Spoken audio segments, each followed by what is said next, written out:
us make a toast in honor of this traveler and his companion who have journeyed here from distant lands.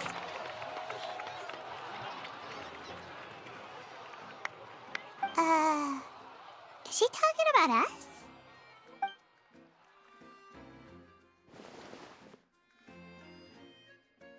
I've long heard of the turmoil and chaos you've left in your wake as you visited other nations, but I welcome you nevertheless. No, I have come to receive you personally. Fear is for insignificant cowards. I am a god, and I will never entertain the notion of such meaningless wariness. You can be rest assured, I see clearly your sincerity. Of course, seeking an audience with me is the most sensible thing to do.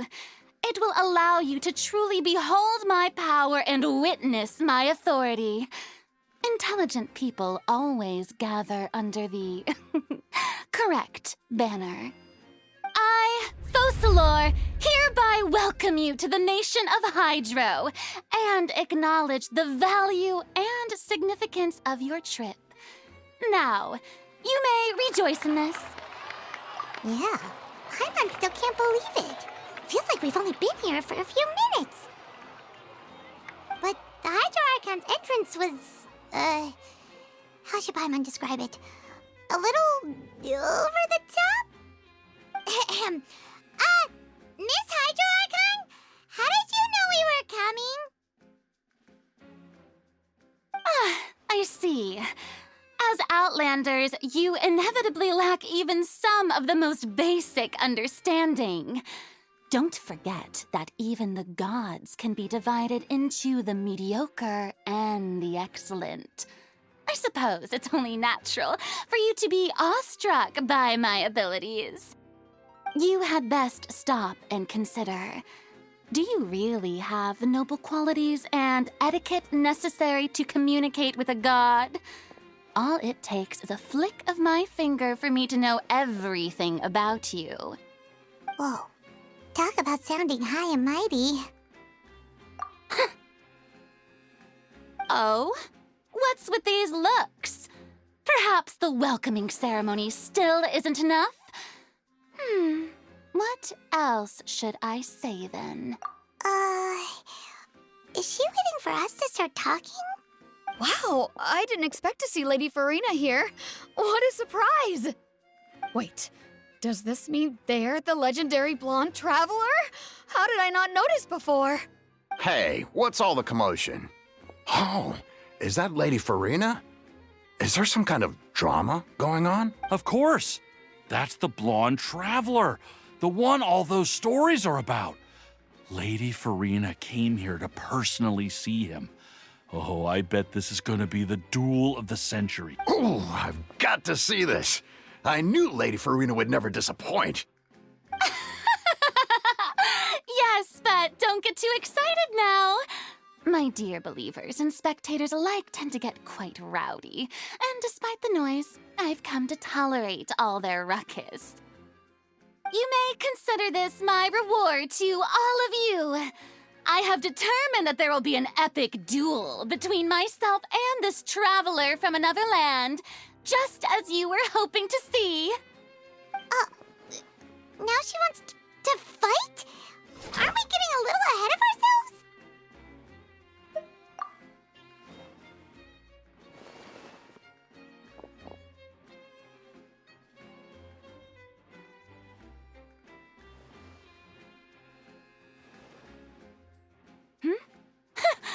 Are you not afraid?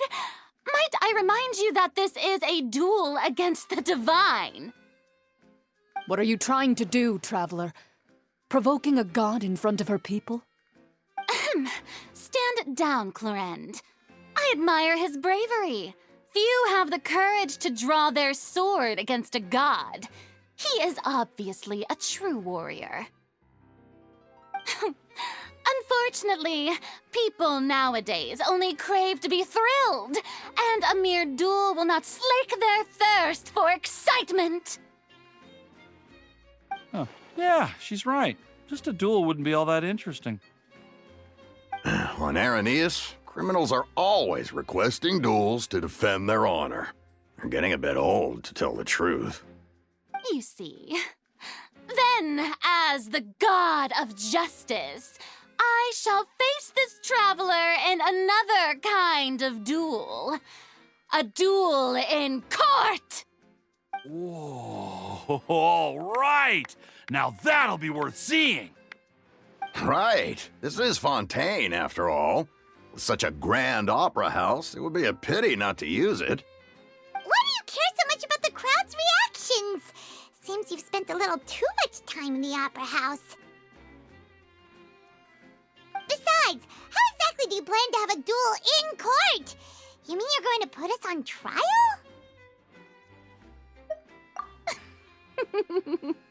Oh, we have reason to put you on trial. It's obvious, isn't it? According to Fontaine law, no one is permitted to release any flying objects within Fontaine city limits during the first 3 days of each month. You are clearly guilty of violating this law, no? Oh, so that's what they've done wrong. That's our Lady Farina. No one knows the laws of Fontaine like she does. You call that obvious? What kind of law is that? Wait, flying object? You mean Paimon? Precisely! Now, if you two have no objections, then in the name of the Hydro Archon, I order your arrest. My apologies, Lady Farina. I don't mean to spoil the fun. But if you would allow me to interject, I don't think that Paimon here meets the definition of a flying object.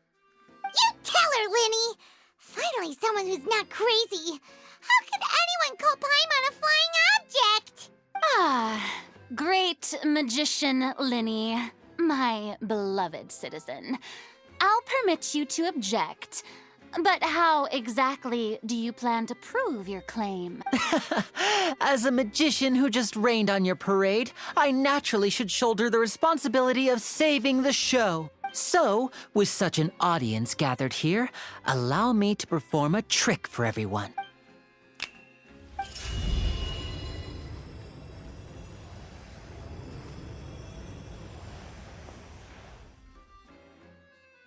Ta-da! What's that on Paimon's back? Hey, when did you do that?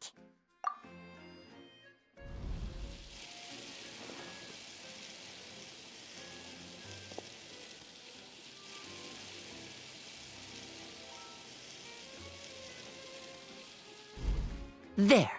As you can all clearly see, Paimon should be classified as, well, something like a balloon. This rope has been in the traveler's hand all along. It was just that no one could see it before. Huh? You call that magic? You've got to be joking. Huh? I'm not sure what to think. It seems Lady Farina's charges no longer hold water.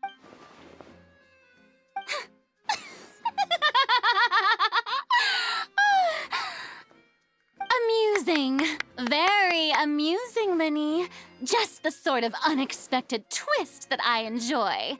With you here, today's performance can finally be called complete. Performance? You see all this as a performance? In which case, consider the matter of your trial resolved. The god of justice will not bring charges against an innocent person. But when there are valid grounds, I will not only judge travelers from abroad, but even the gods of other lands.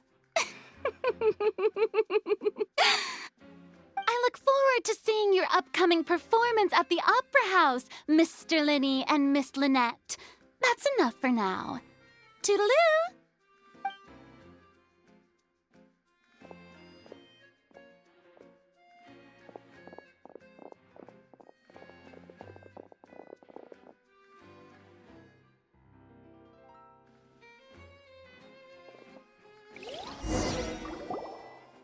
And just like that, she's gone. Well, that's the ever seen. We never even had a chance to ask her anything. But that's a problem for future Paimon. That whole scene just now was really... Don't mention it. I just happened to remember that there was such a law, so I did a little preparation, just in case. I didn't think it would actually come in handy. So, now do you see what kind of god Lady Farina is? She can be a bit confusing at times, but she is still amenable to reason. Anyway, Paimon had no idea you were a magician, Linny. It sounded like you'll be performing at the Opera House, right? I just know a few simple tricks I use to make a living. Lynette is my assistant. It will actually be my first time performing on the most prestigious stage in Fontaine, the Opera House.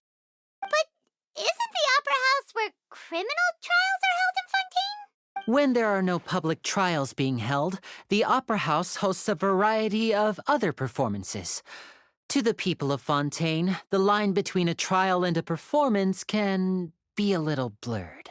And speaking of performances, I would be remiss to forego this opportunity gifted by fate. Might I invite the two of you to see my performance? My brother's always excited to make new friends. Oh, sure. We don't really have anything to do now, and we wanted to go to the Opera House anyway. Splendid. In that case, why don't we go together? I'll show you the way. I just have something to take care of first. You really mean it? Then I'll take you up on your offer. This is a magical item known as a magic pocket. Perhaps you can help me distribute them to the people here. Huh? What are they going to use it for? About that... You asked me before about the prophecy, right? Let me start by telling you a little more about what it entails. I'm not sure exactly when it began, but a prophecy has been circulating around Fontaine. It says that every person in Fontaine is born with sin. No matter how the nation of justice holds trial after trial, this sin cannot be absolved. Until one day, the water levels in Fontaine will rise, and the sinful people will slowly be drowned. In the end, the people will all be dissolved into the waters, and only the Hydro Archon will remain, weeping on her throne. Only then will the sins of the people of Fontaine be washed away. That sounds pretty gloomy. Why are people in Fontaine born with sin? What is that supposed to mean? There are lots of guesses. Some say that the ancestors of Fontaine stole the power of the seas and stirred its wrath. Others say that the people of Fontaine never heeded the first Hydro Archon's warnings and offended Celestia. But here in Fontaine, evidence is what matters. There hasn't been concrete evidence for any of these claims, so they can only be regarded as conjecture. If even the people in Fontaine don't know what sin they committed, wouldn't it be better just to ignore the prophecy completely? Why bother feeling guilty all the time? That's exactly what the people did at first. But in the last few years, the water levels in Fontaine have actually started rising. Many places have already been completely submerged, and now lie beneath the sea. Many people carry on with their lives as before and shrug it off as a natural phenomenon. But my family and I think that the people of Fontaine shouldn't ignore the possibility, which would end up sentencing them to death. We hope that at least the people who reside near the waterfront can move away before it's too late. So we've started distributing magic pockets to them. As a magical item, these magic pockets have astonishing capacity. I'm sure they will come in handy when people are moving their belongings. Oh, Paimon gets it! It's like preparing for a rainy day! But this is more than a bit of rain. Perhaps only absolute power could ever contend with such a catastrophe. But who knows? We're just tiny specks in the grand scheme of things. Now, if you'd like to help, then please give these magic pockets to anyone nearby. Be sure to convince them to take it, regardless of what they say.